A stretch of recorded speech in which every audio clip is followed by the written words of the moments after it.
Good afternoon. Good afternoon, everybody.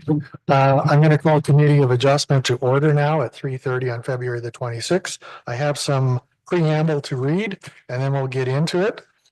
So, members of the public are invited to participate in this meeting of the Committee of Adjustment by attending the meeting in person at the Ilderton Community Center located at 13168 Ilderton Road, Ilderton, Ontario.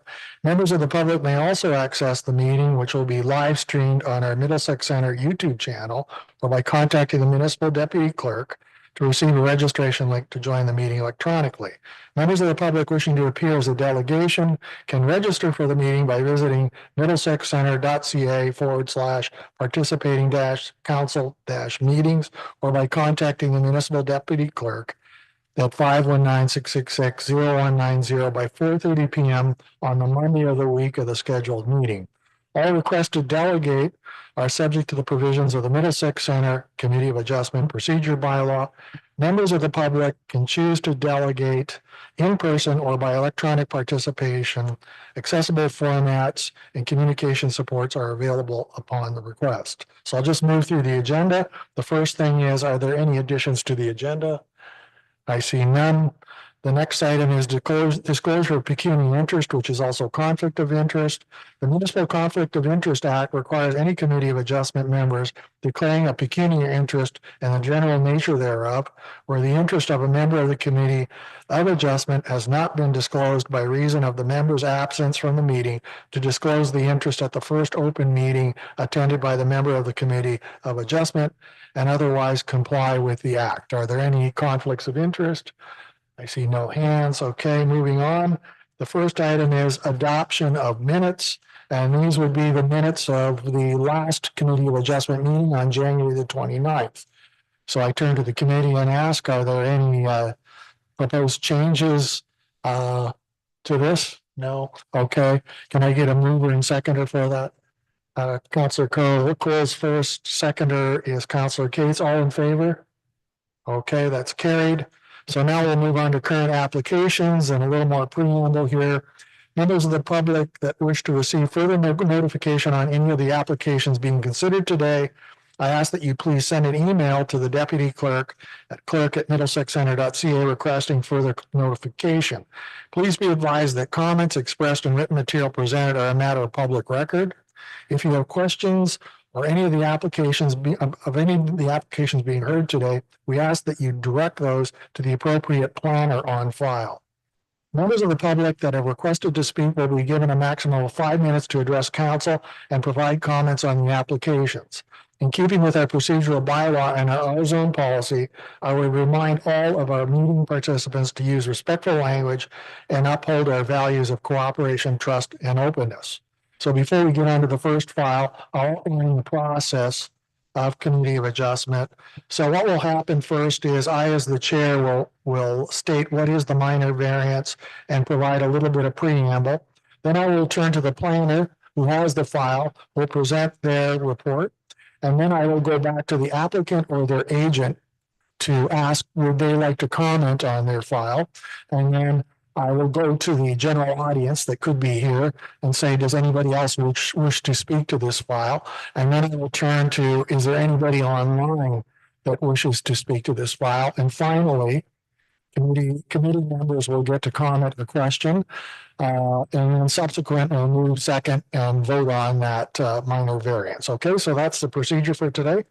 And having said all that, the first application for minor variance is A012025 110 Timberwalk Trail. I'm presuming Dan is not here today. Okay. Oh, he's online. Okay, we'll turn to him shortly. So what this is it's a minor variance filed by Melchers Development, and it's for release from our comprehensive zoning bylaw. So they're looking to establish maximum lot coverage of 41% for a single detached dwelling. So what does this mean? The house that's being constructed is going to have a rear covered deck, and it exceeds the percentage allowed for the property. So saying that, I'll turn this over to Dan Fitzgerald to present his report. Go ahead, Dan. Hey, good afternoon. Thanks, members of the committee. For those that don't know me, my name is Dan Fitzgerald, Manager of Planning with Middlesex County. And sorry I'm not able to be there today, but we'll get through it. So the purpose and effect of application for minor variance A1/2025 is to seek relief from the zoning bylaw as it does relate to the maximum lot coverage of a single detached dwelling in the urban residential first density exception 25 zone. So the applicant is proposing a maximum lot coverage of 41% for a single story dwelling, whereas the bylaw permits a maximum lot coverage of 40%. So the property is located on the east side of Timberwalk Trail. It's south of the intersection at Songbird Lane and Timberwalk Trail in Ilderton. It's designated settlement area in the county's official plan, residential in Middlesex Center's official plan, and it is zoned again the urban residential first density exception 25 zone. Bordered by single detached residential lots, essentially on all sides. Proposed increase in maximum lot coverage for the single story dwelling is generally based on the applicant's request to include an attached rear covered deck as part of the dwelling. So, as interpreted in the zoning bylaw, an attached covered rear deck does count towards the total lot coverage for the single detached dwelling on the lot. So the variance has been reviewed against the four tests of the Planning Act. Generally, the impact of the increase in lot coverage is not considered to impact the surrounding lands. The applicant, through a building permit, will be required to demonstrate that they are meeting grading and drainage requirements as designed by the developer's engineer. So it is noted that for single-story dwellings, zoning does permit up to 43% lot coverage for a dwelling, as well as any associated accessory buildings. So as such, the owner would only have 2 additional percent available on the lot for coverage for any future accessory buildings. So we're just stating that so that they know that in the future, your maximum zoning permission is that still 43%. So we have circulated the application in accordance with the Planning Act. We didn't receive any objections from the public, and no comments or objections were received from the internal departments. So given the above, staff are recommending approval of minor variance application A1/2025. And I'm available for any questions you may have. Okay, thank you, Dan. I'm going to turn to the, anybody in the public wishing to comment on this file? No? Okay, is there anybody on the internet for this file? Do we know? Okay, no. So then I'll turn to Committee of Adjustment members. Does anybody have any comment or questions on this file? It appears not. So looks like no questions, Dan. Pretty straightforward. So now I'll call on motions. A mover. Oh, I'll turn over to Hugh. Hugh and Counselor Shipley. So mover seconder, call the vote. All in favor? Okay, that's granted. So I'm going to move on to 5.2. 5.2 is almost a mirror image of 5.1. It is A02 2025 167 Timberwalk Trail. Again, it's the same contractor, Melcher's Development, and they're looking for a maximum lot coverage of 44%, where our zoning bylaw allows 40. It's a single family home with a covered rear deck, same issue. So I'll turn it over to the planner on file, who's Dan Fitzgerald once again. Go ahead, Dan. Thanks, members of the committee. So item 5.2 on the agenda is a minor variance application, that being A2/2025. And it is a request to seek relief from the zoning bylaw as it does relate to the maximum lot coverage for a single detached dwelling in the urban residential exception 25 zone. So in this case, the applicant's proposing a maximum lot coverage of 44% for a single story dwelling, whereas the bylaw permits 40% lot coverage for single story dwellings. It is located on the south side of Timberwalk Trail, south of the intersection at Songbird Lane and Timberwalk Trail in Ilderton. It's designated settlement area in the county's official plan, residential in Middlesex Center's official plan, and it's zoned urban residential first density exception 25 in the zoning bylaw. It's bordered by single detached residential lots, generally on all sides. The proposed increase in the maximum lot coverage for the single story dwelling is based on the applicant's request again to include an attached rear covered porch as part of the dwelling. So as interpreted in the zoning bylaw, the attached covered rear porch does count for coverage on the lands. The variance has been reviewed against the four tests of the Planning Act. Generally, we would consider the impact. The increase in lot coverage is not considered to impact any surrounding lands in this case. The applicant, though, through a building permit, would be required to demonstrate that they are meeting the grading and drainage requirements as designed by the developer's engineer. So it is noted that for single-story dwellings, zoning does permit, again, up to 43% lot coverage for the dwelling as well as the accessory building. So in this case, other than the last case, they would be exceeding that maximum permission of 43%. As such, no additional building would be able to be constructed on this site. So staff have circulated the application in accordance with the Planning Act requirements. Comments are included in the planning report. Of note, this chief building official did request the inclusion of a condition that requires the builder to obtain a lot grading plan from the developer's engineer. So that has been included as a condition. Additionally, concerns were raised by the Director of Public Works and Engineering regarding the amount of impervious surfaces and the compounding effects that we see of these increases across subdivisions. So it was confirmed that at this time no action was required, but noted to staff that we would need to have consideration of this moving forward as part of our future review of draft plans of subdivision and possibly looking at our soft landscaping standards through housekeeping amendments. So with that said, conditions have been included to address the comments that are provided by staff.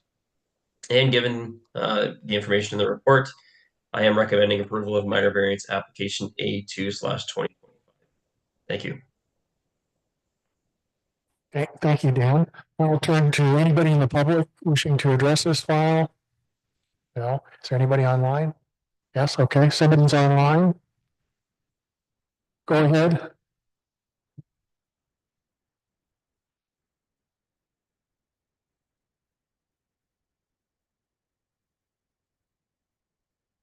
Okay.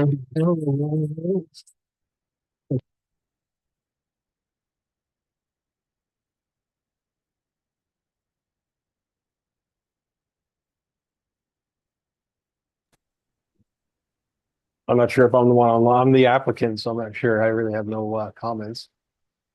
That's fine. I don't think anybody here has any questions for you. Okay. If they do, if committee does, just hang in there. So I'm gonna go on. Okay, so now I'm gonna turn to committee members for comments or questions on this file. Anyone? Okay, nobody on the committee has any questions or comments, so we can move on then. Can I get a mover or seconder for the file? Yes, Counselor Cates, Counselor Shipley. Okay, all in favor? Okay, that's carried.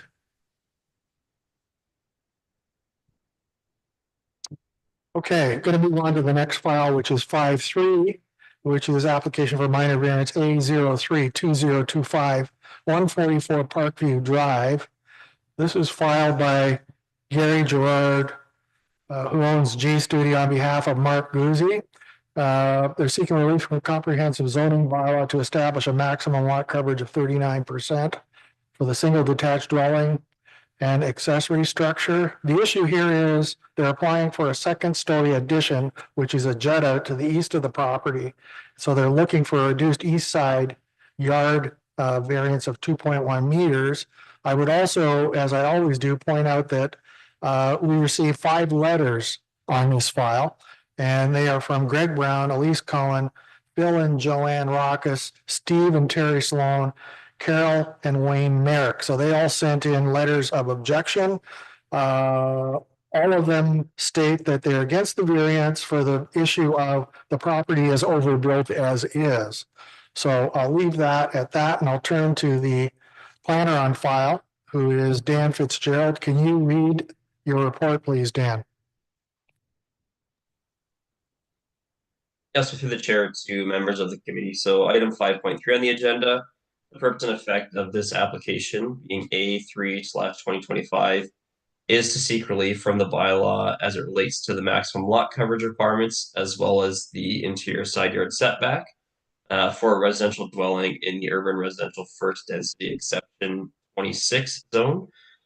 So in this case, the applicant is proposing a reduced interior side yard setback on the northeast interior side of 2.1 meters, whereas the bylaw requires 3 meters. They're also seeking a total lot coverage of 35.7% for the dwelling and 39% overall, whereas the bylaw permits a maximum of 35% for the dwelling and 30% overall. So this property is located on the south side of Parkview Drive, southwest of the intersection of Valley View and Parkview and Kamoka. It is designated settlement area in the county's official plan, residential in Middlesex Center's official plan, and it is zoned that urban residential first density exception 26 zone in the bylaw. It is bordered by single detached residential dwellings on all sides and does back onto a single detached condominium development to the rear. The applicant's proposed variance is essentially due to the request to add a second-story addition to the existing dwelling. While the footprint of the house would not increase, the applicant is proposing to essentially cantilever a portion of the second story into that interior side yard setback. So at grade, no change would occur to the lot coverage by adding impervious surface. However, based on the definition, it would be included and considered as lot coverage based on the extent of the eave line for the house. So the variance has been reviewed against the 4 tests of the Planning Act. I would say generally the impact of the increase in size is not considered to impact surrounding lands, as no physical change would occur at grade. The applicant would still maintain sufficient grading, as well as outdoor amenity areas as required by the zoning bylaw. I would note the application was circulated as indicated. We did receive several responses from the public. Those have been forwarded to the committee in advance of today's meeting. I would say majority of the comments were in opposition to the proposed variances, and they did cite concerns of overdevelopment on the lands as well as the potential impact on their property values.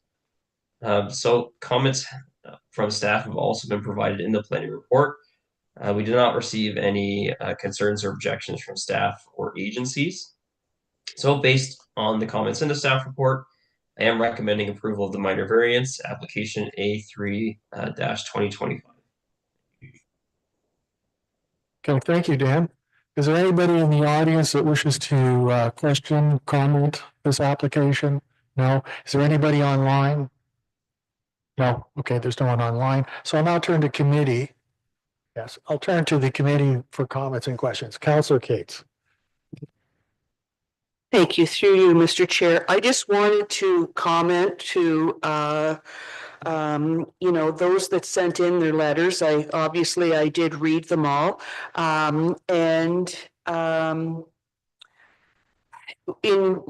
Read the report in detail as well. I just wanted to point out a couple of things. I understand your feedback. Everybody has the right to apply for as many minor variances as they want to. And the 39% overall, as you saw from the previous 2 that were at 40 and 43, 39 overall is not horrendous at all. And also, just as Dan said, it's not even actually changing the footprint, just the second story. And much like a covered deck, you still have to include that in the overall. So I just wanted to give a bit of a little explanation and acknowledge your input. Thank you. Thank you, Councilor Cates. Anybody else, comments, questions from the committee? No. Okay. So I'll now call mover and seconder, and this application is proposed to be granted. So can I get a mover and seconder? Counselor Cates, Counselor Arts, okay. Call the vote. All in favor? That's carried. Thank you. Okay, I'm going to move on now to 5.4 on the agenda, application for minor variance A04-2025-11415 Sinclair Drive. And I understand Craig Hardy is online and available to answer questions. He is the contractor. So this is an application for minor variance concerning the addition of an accessory building to a garage. It's not to be used for personal use, will not involve any habitable space. I'll leave it at that. The planner on file is Marion Francis Ramos Cabral. So Marion, would you present your report, please? Thank you, Chair, and through you to the rest of the committee. So the purpose of this application is to seek relief from the maximum permissible gross floor area in the agricultural zone for buildings and structures that are accessory specifically to the residential use. The applicant is requesting a maximum size of for all accessory buildings of approximately 2,300 square feet or 1.3% lot coverage, whereas the zoning bylaw permits a maximum size of the lesser of 165 square meters or 3% lot coverage, and in this case would be the 165 square meter threshold. The effect of this proposal would facilitate the expansion of a detached garage in the side yard of the property, and it would be maintained for personal use. So this property is located on Sinclair Drive on the south side, just east of Bear Creek Drive. The subject land is an undersized farm parcel with a rural residence and is predominantly a significant woodland and part of the natural heritage system. It's also located within the agricultural area and surrounded by significant woodland, as well as farmland that is actively farmed with other rural residential uses. Notice of this application has been circulated to agencies as well as property owners in accordance with the Planning Act. At the time of writing my staff report, I did not receive any comments from members of the public. However, I did receive correspondence closer to the date of this meeting, and the area resident had identified that there was a drain that runs through the back of this property, and he was concerned that the garage would impact the drainage in the area. Municipal staff reviewed the application and did not find any concerns with them. Similarly, St. Clair Region Conservation Authority has no concerns with this application.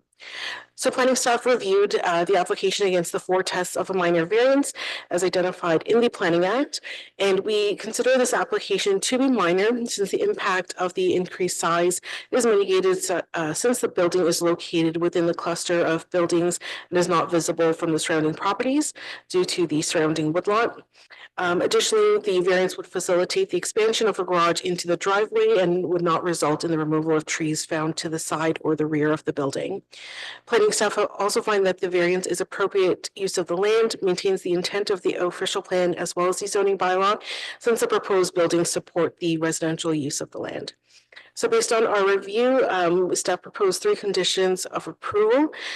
First is that the location of the accessory building expansion be in the same general location as shown on the concept plans submitted by the applicant, that a dwelling is not permitted within this structure unless explicitly permitted, and that the building not be used for any commercial uses.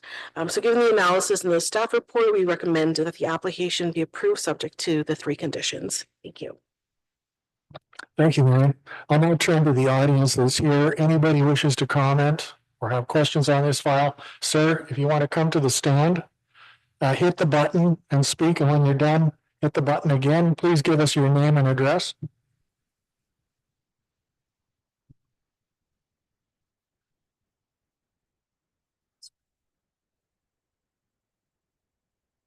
My name is Lynn Baker. I live at 11446 across the road from this property.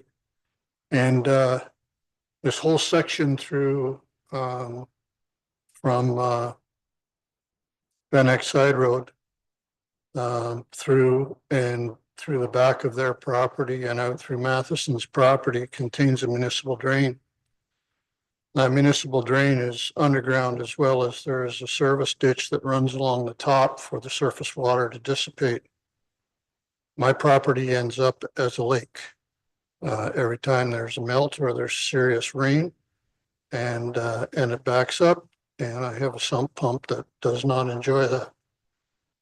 I want to make sure that this property or this addition is outside of the clearances of that municipal drain to ensure that all of the neighbors to the east of this property don't have the kind of water situations that we've had in the past.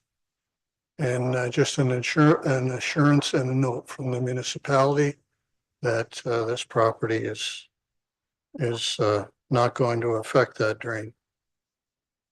That's it.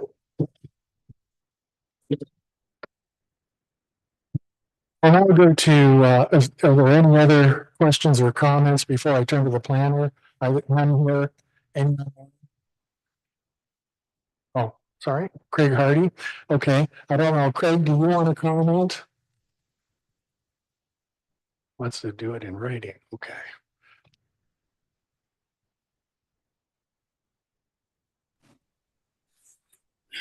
Yeah, so in regards to the drain, it goes in behind the existing, so there's an existing double garage, which we are removing, enlarging it somewhat and putting a carport in front of that. At least that's what's proposed. So we're not going anywhere near the actual drain system. And we aren't changing any of the grades around the back or the sides that would be going into the drain area at all. I know we ran into this previously because in about 2012, we put the addition on the back of that garage, and it was very specific in what we had to do for that project as well. So, thank you, Mr. Hardy. I'm not going to turn to Marion. Do you have any comments on this at all, Marion? Anna has no comments. The only thing I could suggest is you would apply for a municipal drainage project if flooding persists. I think Mr. Hardy has addressed your concern with respect to the construction, but if you have flooding, it's a whole different issue. It's outside of this committee. Okay? Okay. All right. So, no other questions. I'll now turn to the Committee of Adjustment members. Does anybody here have any comments or questions on this file? Anyone? None? Okay. So then I'll proceed to, this is recommended to be granted. So I need a mover and a seconder. Can I get that? Yep. Counselor Arts, Counselor Cates, okay. It's tabled for a vote. So all in favor? Okay, that is carried. Thank you. Thank you.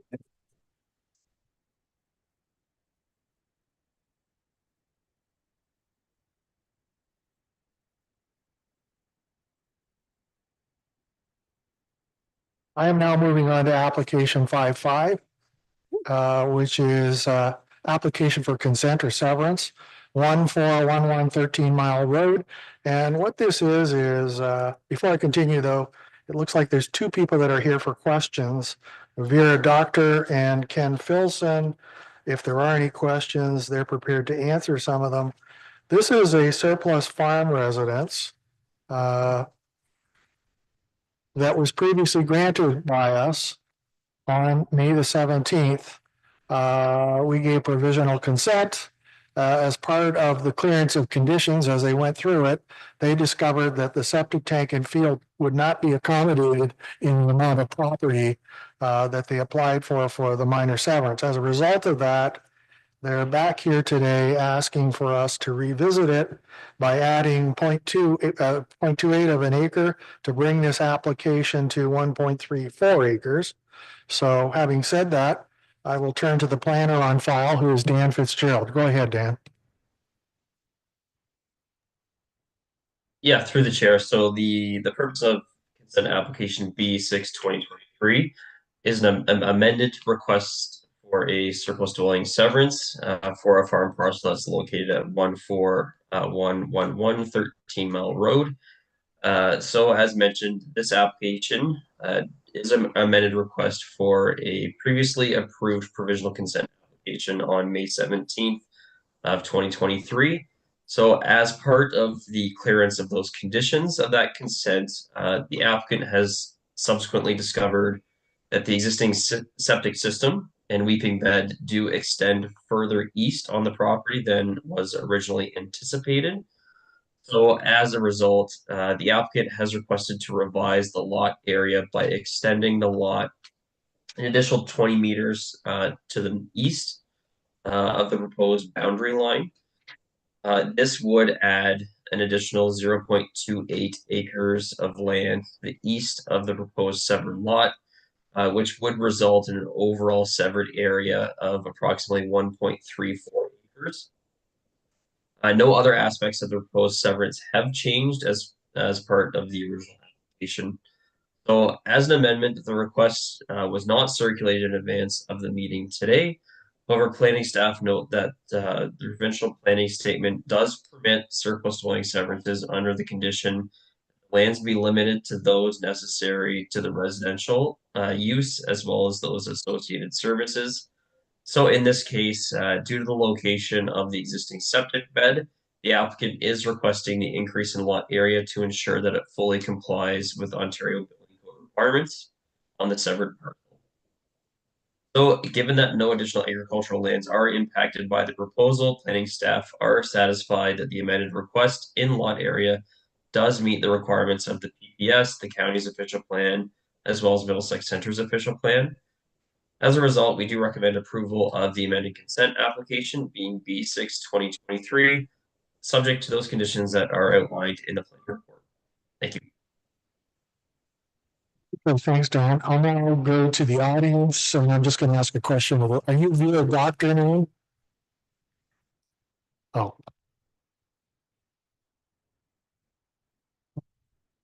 Would you take this one or not? Yeah. Okay. Okay, you're just here listening. All right. So now I'll go to the internet. Anybody online or Vera Doctors online? Okay. So you're willing to answer questions, Vera? Okay. If there are Yes. any? Okay. So there's no one here in the public to ask you questions at this time. I'll now turn to committee members. Any comments or questions? Oh, no, this is Ken Filson who's here to answer questions. He and Vera are on this file, so that's why I'm not asking him any questions. Did you want to comment, Ken? Be happy to comment if so allowed by the chair. I'd like to put in, we're being very generous here, Ken, okay? I really don't have any comments other than I agree with the planners. I agree with the planner, and we did look, so before we looked to move the property line, we did look to move the septic system. And the only real place to do that, because it needs to be 100 feet away from the wells, because they're dug wells, the only real possibility was to the northeast of the house. That was kiboshed because there's a hydro easement that runs across the front of the property. So there really wasn't an opportunity to move the septic system. So I just thought you should know that.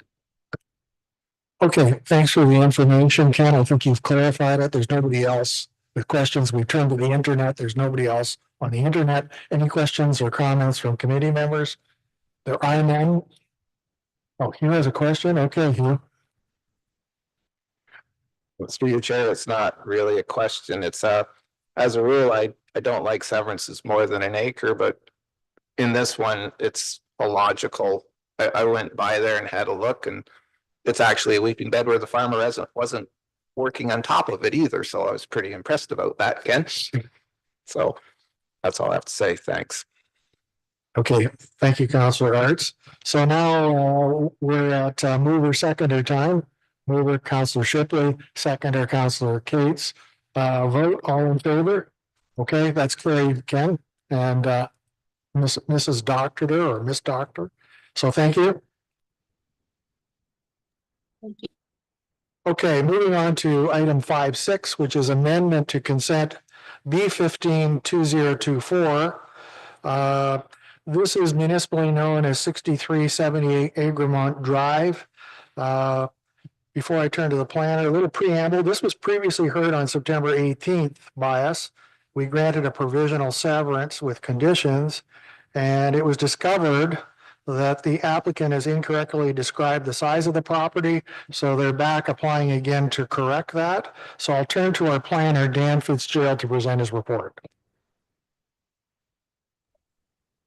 Yeah, so through the chair, the purpose and effect of consent application B15/2024 is an amended request from a previously approved consent file for a property that's located at 6378 Egremont Drive. So staff have brought forward the requested amendment based on some inaccurate information that we discovered in the original application form, which was utilized as part of the planning report as well as decision. So as the committee may recall, the application was approved on September 18th, 2024. However, when we were kind of going through the clearance of the conditions, the error was identified in terms of the applicant identifying the lot areas incorrectly. So what we've done essentially is we're bringing forward the requested amendment, which would correct the decision that was based on the revised property frontage as well as the revised area requirements. This was reflected in the original severance plan that was provided to staff. So as a note to the committee, the revised area calculation has, although it is different, it's the same in theory. So it's the same lot resulting as was previously shown. It's just described improperly in the original decision. So as revised, the severed lot would have a frontage of approximately 30 meters on Egremont Drive and an area of approximately 0.47 acres. And the retained would have a frontage of approximately 32.6 meters on Egremont and an area of 0.51 acres. So again, the effect of this proposal does remain the same, and that's essentially to split up two commercial lots, which have inadvertently merged. So as it does remain the same, and rather just fixes a clerical error, staff are satisfied that the amended application does meet the intent of the original decision. So therefore, we are recommending approval of the amended request being B15/2024. Thank you. Okay, thanks, Dan. I'll turn to the lady in the audience. Ma'am, did you wish to comment on this file? No? Okay, fine. I'll now turn to the internet. Anybody online, nobody's online. So I'll now turn to comments and questions from committee members. Anyone?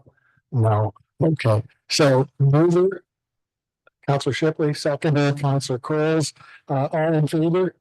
Okay, that is carried. That's our last file. So now we'll move down the agenda to correspondence, and I've included the 5 people that have responded to one of our files. So this is for files relating to Greg Brown, Elise Cohen, Phil and Joanne Rockus, Steve and Terry Sloan, and Carolyn Wayne Merritt. Can I get a mover and seconder to accept those? Counselor Coles, Counselor Cates, all in favor? That's carried. I presume there's no other business. Is there any other business? No? Okay. Mover seconder to adjourn. Counselor Cates and Counselor Coles, and all in favor?